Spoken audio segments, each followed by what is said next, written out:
Once upon a time in the golden lands of Sindh, there lived a woman named Aisha.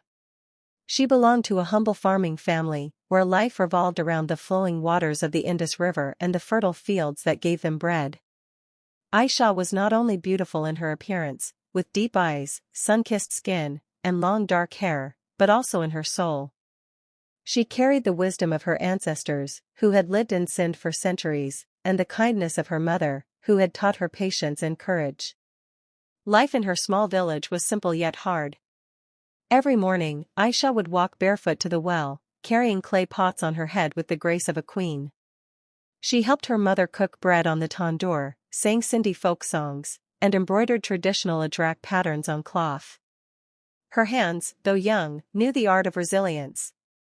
She often dreamed of education and a bigger life beyond the mud houses and narrow lanes, but opportunities were rare for women like her. One day, floods swept across Sindh. The mighty Indus, once a giver of life, turned wild and destroyed homes, crops, and lives.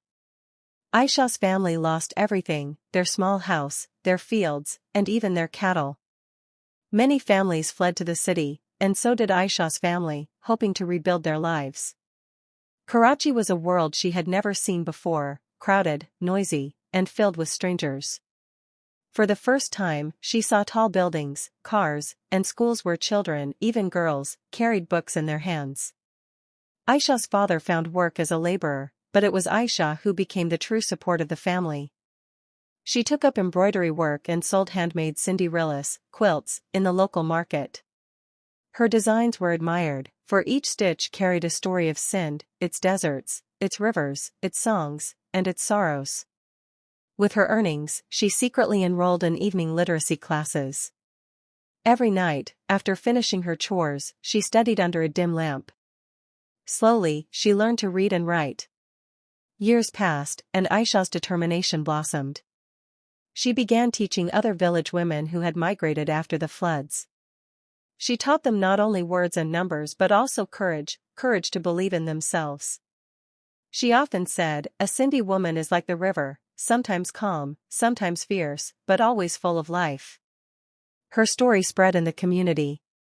Soon, NGOs noticed her efforts and supported her small initiative. What began as a handful of women under a tree turned into a proper community school for girls and women. Aisha became a symbol of hope, showing that even in hardship, a woman's strength can rebuild entire worlds. She never forgot her roots. Every Friday, she would wear her traditional ajrak, sing folk Latif poetry, and remind her students of Shah Abdul Latif Bhitai's words about dignity, love, and endurance.